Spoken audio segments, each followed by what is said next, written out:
আর মাসে মাসে ভরতে হবে না বিদ্যুৎ বিল, কিংবা আর 3 মাস ছাড়া আর দিতে হবে না বিদ্যুৎ বিল। এবার মোবাইলের রিচার্জের মতো যখন যত খুশি বিদ্যুৎ কিনতে পারবেন আপনি। বন্ধ হয়ে যাচ্ছে আপনার বাড়িতে থাকা পুরনো ইলেকট্রিক মিটার, বাড়ি বাড়ি বসবে স্মার্ট প্রিপেড মিটার। মোবাইলের মতো এবার থেকে রিচার্জ করে তবেই ব্যবহার করতে পারবেন বিদ্যুৎ। 1 আগস্ট থেকে বিদ্যুতের ক্ষেত্রে বড় পরিবর্তন আসতে চলেছে। আর এই আপডেট সামনে আসার পর অনেকের মনেই এখন একটাই প্রশ্ন, স্মার্ট মিটার বাড়িতে বসলে 500 টাকা রিচার্জে কতদিন বিদ্যুৎ চলবে, 1000 টাকা রিচার্জ করলে কতদিনই বা চলবে, কত ইউনিটে কত টাকায় বিদ্যুৎ বিল হিসেব করে আপনাকে দিতে হবে, আর ব্যালেন্স শেষ হয়ে গেলে সঙ্গে সঙ্গে কি বিদ্যুৎ কেটে দেওয়া হবে। আজকের ভিডিওতে এই সমস্ত প্রশ্নের উত্তর বিস্তারিতভাবে জানবো, তাই ভিডিওটি শেষ পর্যন্ত অবশ্যই দেখবেন। কারণ স্মার্ট মিটার ধীরে ধীরে আরো বেশি জায়গায় চালু হবার পরিকল্পনা রয়েছে, তাই বিষয়টি প্রত্যেক বিদ্যুৎ গ্রাহকের জন্য জানা জরুরি। ভিডিওটি শুরু করার আগে একটা লাইক করে দেবেন, বেশি বেশি করে শেয়ার করবেন।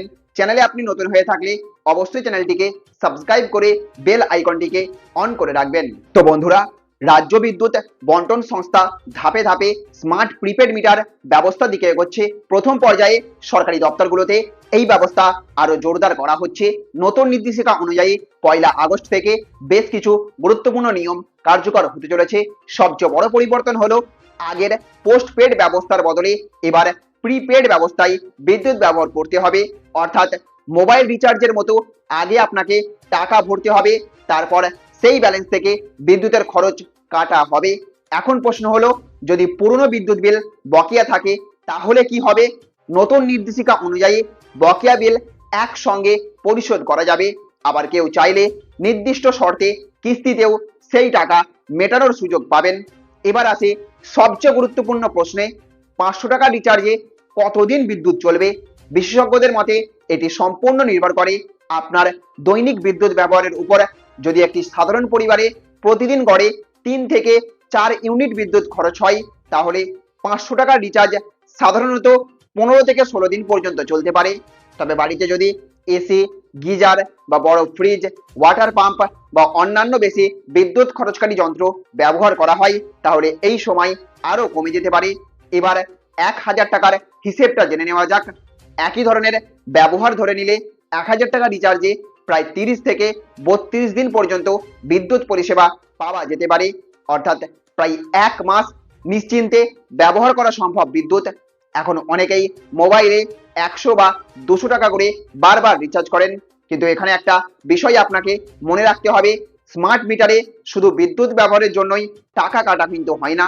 এর সঙ্গে কিছু নির্দিষ্ট চার্জ যুক্ত থাকে, যেমন ফিক্সড চার্জ, বিভিন্ন পরিষেবা সংক্রান্ত চার্জ এবং অন্যান্য নির্ধারিত খরচ প্রতিদিনের ভিত্তিতে কাটা হতে পারে। এবার আসি আরও একটি গুরুত্বপূর্ণ বিষয়ে, ব্যালেন্স শেষ হয়ে গেলে সঙ্গে সঙ্গে কি তাহলে বিদ্যুৎ কেটে দেওয়া হবে। নতুন ব্যবস্থায় কিছু ক্ষেত্রে নেগেটিভ ব্যালেন্সের সুবিধা রাখা হয়েছে, অর্থাৎ নির্দিষ্ট সীমা পর্যন্ত ব্যালেন্স শেষ হলেও সঙ্গে সঙ্গে সংযোগ বিচ্ছিন্ন নাও হতে পারে। এর ফলে জরুরি পরিস্থিতিতে হঠাৎ বিদ্যুৎ বিচ্ছিন্ন হওয়ার আশঙ্কা কিছুটা কমবে। সব মিলিয়ে স্মার্ট প্রিপেড মিটারের মূল উদ্দেশ্যই হলো বিদ্যুৎ ব্যবহারে স্বচ্ছতা আনা, ব্যবহারকারীকে নিজের খরচ সম্পর্কে সচেতন করা এবং বিল বকেয়া সমস্যাকে কমানো। তবে বাস্তবে আপনার কতদিন রিচার্জ চলবে তা সম্পূর্ণ নির্ভর করবে আপনার বাড়ির বিদ্যুৎ ব্যবহারের ধরন এবং বৈদ্যুতিক যন্ত্রপাতির ওপর। তো বন্ধুরা, আপনার এলাকায় কি স্মার্ট মিটার বসানো শুরু হয়েছে, আর আপনি কি পোস্টপেড বা প্রিপেড ব্যবস্থা পছন্দ করেন, কমেন্ট করে অবশ্যই জানাবেন। ভিডিওটি যদি তথ্যবহুল মনে হয়ে থাকে তাহলে অবশ্যই একটা লাইক করবেন, বেশি বেশি করে শেয়ার করবেন। চ্যানেলে আপনি নতুন হয়ে থাকলে অবশ্যই আমাদের চ্যানেলটিকে সাবস্ক্রাইব করে রাখবেন। ভালো থাকবেন, সুস্থ থাকবেন। Thank you friends, thank you for watching.